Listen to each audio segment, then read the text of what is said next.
സുഹൃത്തുക്കളെ, ചെമ്മണ്ണൂരിന്റെ പൊന്നോമന പുത്രൻ മന്ത്രി കരുണന് ജന്മനാടിന്റെ സ്വീകരണം. നാളെ ചെമ്മണ്ണൂർ അങ്ങാടിയിൽ നിന്ന് ആരംഭിക്കുന്ന പ്രകടനത്തിലും പൊതുയോഗത്തിലും പങ്കെടുക്കുവാൻ നല്ലവരായ എല്ലാ നാട്ടുകാരെയും സാദരം ക്ഷണിച്ചുകൊള്ളുന്നു. എത്ര വയ്യാലും ഞാൻ കൃഷ്ണവാര്യര്, കോപ്പറേറ്റീവ് ബാങ്കിന്റെ മാനേജരാ. മന്ത്രിയുടെ അടുത്ത സുഹൃത്താണ്. ഒന്ന് കണക്ട് ചെയ്തു തരും? ഓക്കെ.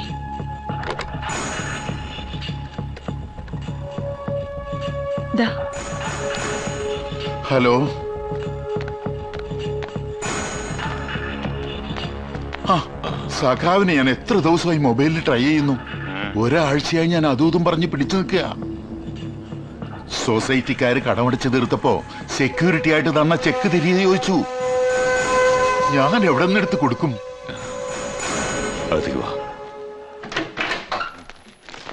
ഒരു 5 മിനിറ്റ് എല്ലാവരും ഒന്ന് പുറത്തേക്ക് ഇരുന്ന്.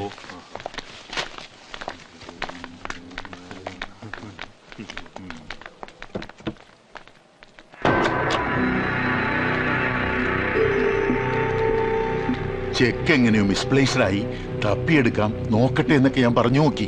അവന്മാർക്ക് സംശയമായി. എങ്കി ഗോപാലേട്ടൻ ഡ്രോ ചെയ്ത 20 ലക്ഷം രൂപയുടെ ചെക്ക് കാണണമെന്നായി. സെക്യൂരിറ്റി തന്ന ചെക്കിന്റെ നമ്പർ അവരുടെ കയ്യിലുണ്ടല്ലോ. രണ്ടും ഒന്നാണെന്നറിഞ്ഞാ പിന്നെ എന്താ ഒരു പോംവഴി? അങ്ങയുടെ നിർദ്ദേശപ്രകാരം ഞാനിത് ചെയ്തു എന്ന് സമ്മതിക്കേ നിവൃത്തിയുള്ളൂ. സഖാവ് തന്നെ അവരോടൊന്ന് സംസാരിച്ച് എങ്ങനെയെങ്കിലും എന്റെ തലയിൽ നിന്നൊന്ന് ഊരിത്തരണം. ഞാൻ സംസാരിക്കാനോ? മന്ത്രിയായി സത്യപ്രതിജ്ഞ ചെയ്തിട്ട് 5 ദിവസമായതേ ഉള്ളൂ. ഞാൻ സംസാരിക്കാമെന്ന് പറഞ്ഞാൽ ഞാനും ഇതിൽ ഇൻവോൾവ് ആണെന്ന് ഞാൻ തന്നെ സമ്മതിക്കുക എന്നല്ല അർത്ഥം. അങ്ങനെയായാൽ മന്ത്രിസഭയിലും പാർട്ടിയിലും എന്റെ അവസ്ഥ എന്താകും? അല്ലെങ്കിലും പാർട്ടിയിൽ ചില്ലറയൊന്നല്ല ശത്രുക്കൾ. ഒരു കാര്യം ചെയ്യാം. ഒരു കയ്യബദ്ധം പറ്റിയതാണ്. ആ കടത്തിലേക്ക് മുകുന്ദൻ അയച്ചു തന്ന തുക തിരിച്ചു തരാമെന്ന് പറ. സഖാവ് എന്തായി പറയുന്നേ? അൻവറിനെ പോലെയുള്ള തീവ്രവാദികളൊക്കെ അങ്ങനെ ഒതുക്കാൻ കഴിയുന്നാണോ? അവന്റെ പ്രിയപ്പെട്ട നേതാവ് മുകുന്ദൻ നാടുവിടാൻ തന്നെ കാരണം ഈ പ്രശ്നത്തിലല്ലേ? താനൊന്ന് സംസാരിച്ചു നോക്കടോ.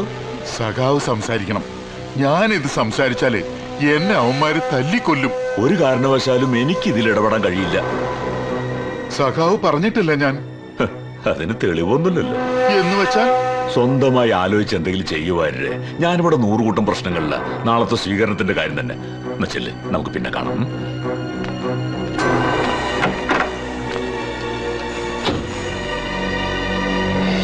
കീഴടങ്ങിയവനെ വെടിവെക്കരുതെന്നുള്ളത് യുദ്ധത്തിന്റെ നിയമമാണ്. അതുകൊണ്ടാണ് നീചനും നികൃഷ്ടനുമായി ഈ നാറിയെ വെട്ടി നുറുക്കാത്തത്. സഖാവ് കരുണനൊരുക്കിയ കെണിയിൽ വീണ് നമ്മുടെ പ്രിയപ്പെട്ട മുകുന്ദേട്ടൻ എവിടെയോ കിടന്ന് അലയുകയാണ്. ഈ പ്രശ്നം എത്രയും പെട്ടെന്ന് അറിയിക്കേണ്ടവരെ അറിയിക്കണം. വാര്യർക്കെതിരെ വഞ്ചനാക്കുറ്റത്തിന് കേസ് കൊടുക്കണം. മാത്രമല്ല, പാർട്ടിയെ സ്നേഹിക്കുന്ന ചെമ്മണ്ണൂരിനെ സഹാക്കൾ ആരും തന്നെ മന്ത്രി കരുണൻ ഇന്നത്തെ സ്വീകരണത്തിൽ പങ്കെടുക്കാൻ പാടില്ല. അതൊന്നും ശരിയായ നടപടിയല്ല. പാർട്ടി അണികളുടെ കഠിനാധ്വാനത്തിന്റെ ഫലമായി വൻ ഭൂരിപക്ഷത്തോടെയാണ് നമ്മൾ അധികാരത്തിൽ വന്നിരിക്കുന്നത്. ചെമ്മണ്ണൂരിനൊരു മന്ത്രിയെ കിട്ടിയിരിക്കുന്നത്. ഒരു ബാങ്ക് മാനേജർ പറയുന്നത് കേട്ട് വിശ്വസിച്ച് മന്ത്രിയുടെ സ്വീകരണ യോഗത്തിന് പോവാതിരിക്കുന്നതൊന്നും ശരിയായ നടപടിയല്ല. തെറ്റിയതോൻ മന്ത്രിയായാലും തന്ത്രിയായാലും ശിക്ഷ അനുഭവിച്ചേ പറ്റൂ. ഇതിപ്പോ കുത്തിപ്പൊക്കിയ പാർട്ടിക്ക് സർക്കാരിന് ക്ഷീണമാണ്. പുത്തരി തന്നെ കല്ല് കടിച്ചു എന്നും പറഞ്ഞ് പ്രതിപക്ഷം ആഞ്ഞടിക്കും. അടിക്കട്ടടോ. പാർട്ടിയിലെ കള്ളനാണയങ്ങളെ പുറത്തു കളഞ്ഞാലേ പാർട്ടി ശുദ്ധീകരിക്കപ്പെടൂ. ഇങ്ങനൊരു മന്ത്രി പാർട്ടിക്കും വേണ്ട, ചെമ്മണ്ണൂരിനും വേണ്ട. അത് സഖാവ് മാത്രം തീരുമാനിച്ച പോരല്ലോ. ഇത് അൻവറിന്റെ മാത്രം തീരുമാനമാണെന്ന് ആര് പറഞ്ഞു? സൊസൈറ്റി ഗോപാലൻ എന്ന പാവം മനുഷ്യനെ നിങ്ങളൊക്കെ മറന്നു. ഒരു കള്ളനായിട്ടാണ് അയാൾ മരിച്ചത്. ഒരു കാലത്ത് ഗോപാലനായിരുന്നു ഇവിടുത്തെ പാർട്ടി. അയാളെ ചതിച്ചവൻ ഒരു നിമിഷം പോലും ഈ പാർട്ടിയിൽ തുടരാൻ യോഗ്യനല്ല. ഒരുപാട് പഴങ്കഥയൊന്നും പറയണ്ട മാഷേ. ഈ ഘട്ടത്തിൽ പാർട്ടിയുടെ പ്രതിച്ഛായ തകർന്നുകൂടാ. നമുക്ക് എല്ലാറ്റിലും വലുത് പാർട്ടിയാണ്. എല്ലാറ്റിലും വലുത് ജനങ്ങളാണ്. ജനങ്ങൾക്കു വേണ്ടി ജനങ്ങൾ ഉണ്ടാക്കിയതാണ് പാർട്ടി. അവരെ അർഹതയുള്ളവർ ഭരിച്ചാൽ മതി. ഈ തെണ്ടി മറ്റാരുടെ ഏജന്റാണ്. പാർട്ടിയിൽ പൊട്ടിത്തെറുണ്ടാക്കാൻ വേണ്ടി മന്ത്രി കരുണന്റെ പേര് മനഃപൂർവ്വം വലിച്ചിറക്കിയാണ്. മന്ത്രി പറഞ്ഞാൽ ഇയാളെ കയ്യിൽ വല്ല തെളിവുണ്ടോ?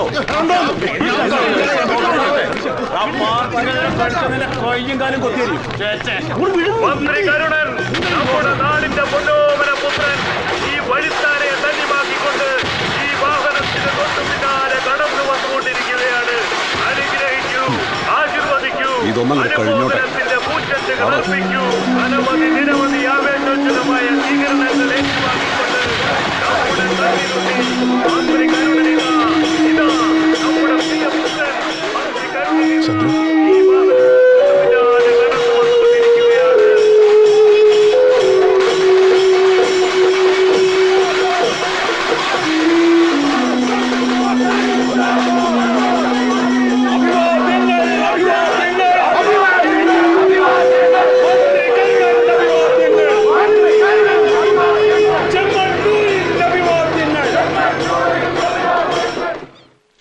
മാഷെ, നമ്മൾ എന്തായാലും സെക്രട്ടേറിയറ്റിൽ വിവരം അറിയിക്കണം. അതുകൊണ്ടൊന്നും പ്രയോജനം ഉണ്ടാവുമെന്ന് തോന്നുന്നില്ല. കരുണനെ കുറ്റക്കാരനാക്കാൻ എന്ത് തെളിവാണ് ഉള്ളത്? മാനേജർ വാര്യരുടെ മൊഴി തെളിവല്ലേ? പാർട്ടി തെളിവെടുപ്പെടുത്തുമ്പോ വയറിന് കൂറുമാറിയ ആ, എങ്കിൽ വാര്യരെ പിന്നെ ജീവനോടെ ആരും കാണില്ല. അങ്ങനെ ചെയ്താൽ കരുണൻ എന്നേക്കുമായി രക്ഷപ്പെടും.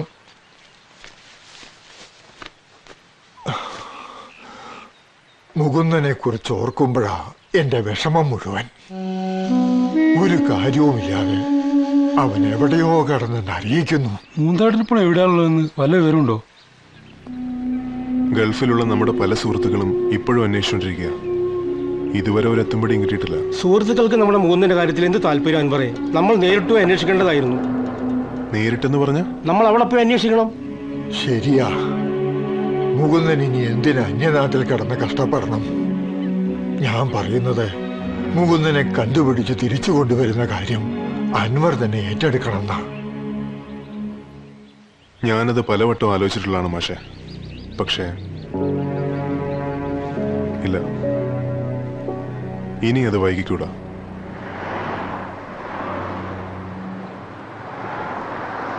ഹലോ, ഇപ്പൊ എവിടെ എത്തി?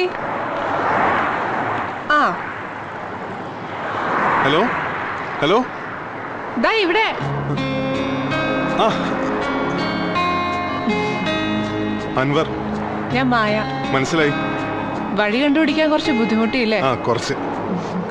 ഒന്നും കൊടുത്തു വിടണ്ട നമ്മയോട് പല പ്രാവശ്യം പറഞ്ഞതാ. കടുമാങ്ങാച്ചറി ഇവിടെ കിട്ടാത്ത സാധനം അമ്മയുടെ വിചാരം. വെറുതെ ഓരോരുത്തരെ ബുദ്ധിമുട്ടിക്കാൻ. നാട്ടിലുള്ളവർക്ക് ഇങ്ങനെയൊക്കെയല്ലേ സ്നേഹം കാണിക്കാൻ പറ്റൂ. ഇത് കേടുകൂടാതെ കുറെ കാലം ഇരിക്കുന്ന അമ്മ പറഞ്ഞിരുന്നു. ആ ധൈര്യത്തിലാ ഇത്തിരി വൈകിച്ചത്. Thank you. ഒരു ഡ്രൈവിംഗ് ലൈസൻസ് സംഘടിപ്പിക്കാനുള്ള ശ്രമത്തിലായിരുന്നു. കഴിഞ്ഞ ആഴ്ച ടെസ്റ്റ് പാസ്സായി. ജോലി വല്ലതും ശരിയായോ? ഇല്ല, ഒരു സെക്കൻഡ് ഹാൻഡ് പിക്കപ്പ് നോക്കി വെച്ചിട്ടുണ്ട്. സത്യം പറഞ്ഞ ജോലി തേടി വന്നതല്ല ഞാൻ. ഒരാളെ അന്വേഷിച്ചിറങ്ങിയതാ. അയാളെ കണ്ടെത്തുന്നവരെ പിടിച്ചു നിൽക്കാൻ്റെ ജോലി, അത്രേ ഉള്ളൂ. അൻവർ ചെമ്മണ്ണൂരിന്നല്ലേ? അതെ. ആരെ അന്വേഷിച്ചു വന്നു പറഞ്ഞേ? ഒരു മുകുന്ദൻ. മുകുന്ദേട്ടൻ ഞങ്ങളുടെ പാർട്ടിയുടെ നേതാവായിരുന്നു. എൻ്റെ ഏറ്റവും അടുത്ത ആള്. അല്ല, എൻ്റെ സ്വന്തം ജ്യേഷ്ഠനെ പോലെയായിരുന്നു. 3 വർഷമായിട്ട് ആളെക്കുറിച്ചൊരു വിവരവുമില്ല. എനിക്കറിയാം മുകുന്ദേട്ടനെ. മുകുന്ദേട്ടനെ അറിയോ?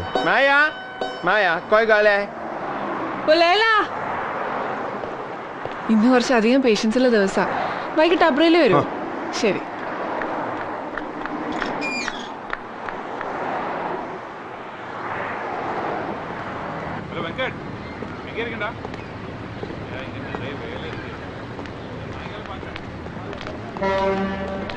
ഇത്രയും ആത്മാർത്ഥതയുള്ള, ഒട്ടും കളങ്കമില്ലാത്തൊരു മലയാളിയെ എൻ്റെ ഗൾഫ് ജീവിതത്തിൽ ഞാൻ കണ്ടിട്ടില്ല. മുകുന്ദേട്ടനെ പോലെ ഒരാളെ ചതിക്കാൻ ആ പെൺകുട്ടിക്ക് എങ്ങനെയാ പറ്റിയതെന്ന് എനിക്കിപ്പോഴും മനസ്സിലാവാത്ത. അവള് പണവുമായി ചൈനയിലേക്ക് പോയെന്നറിഞ്ഞ് ഷോക്ക്ഡായി നിൽക്കുന്ന മുകുന്ദേട്ടന്റെ മുഖം എൻ്റെ മനസ്സിൽ ഇപ്പോഴും ഉണ്ട്. ഇവിടെ വന്നിട്ട് ആദ്യം പോയി അന്വേഷിച്ച സിദ്ധാർത്ഥനാ. പക്ഷെ അയാള് യൂറോപ്പിലേതോ ബിസിനസ് ടൂറിലാന്ന് അറിഞ്ഞത്. പിന്നെ മുകുന്ദേട്ടൻ പണ്ട് താമസിച്ചിരുന്ന സ്ഥലത്ത് പോയി. അവിടെ ഇപ്പോൾ ഒരു പാകിസ്ഥാനി ഫാമിലിയാ. പണ്ട് നാട്ടിലെ കടം വീട്ടാൻ അയച്ചുകൊണ്ടിരുന്ന പണം ഇടയ്ക്ക് വെച്ച് മുടങ്ങിയിരുന്നു. പക്ഷെ 1 കൊല്ലമായിട്ട് ബാങ്കിലേക്ക് വീണ്ടും കാശ് വരുന്നുണ്ട്. വെസ്റ്റേൺ യൂണിയൻ വഴിയാ കാശ് വരുന്നത്. ആ ഒരു സൂചന വെച്ച് അബ്ബാസിനെയും കൂട്ടി ഞാൻ അവരുടെ ഓഫീസിൽ പോയി അന്വേഷിച്ചു. പക്ഷെ മുകുന്ദേട്ടന്റെ പേരിൽ കാശ് അയക്കുന്നത് മറ്റാരോ ആണ്. ആ ഒരു ഐഡന്റിറ്റി വെച്ച് ഞാൻ അന്വേഷിച്ചെങ്കിലും എവിടെ എത്തിയില്ല. വണ്ടി ശരിയായാൽ അന്വേഷിക്കാൻ കുറച്ചുകൂടെ സൗകര്യം ഉണ്ടാവും. മുകുന്ദേട്ടനുണ്ട്, എവിടെയോ ഉണ്ട്. കണ്ടുപിടിച്ചേ പറ്റൂ. വരട്ടെ. ശരി.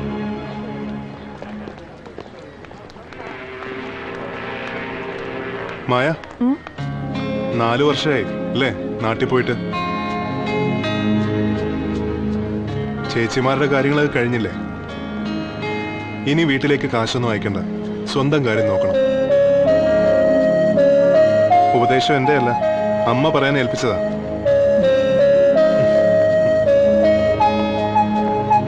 അൻവർ, ഞാൻ തന്ന വർഗീസിന്റെ നമ്പർ കയ്യിലില്ലേ?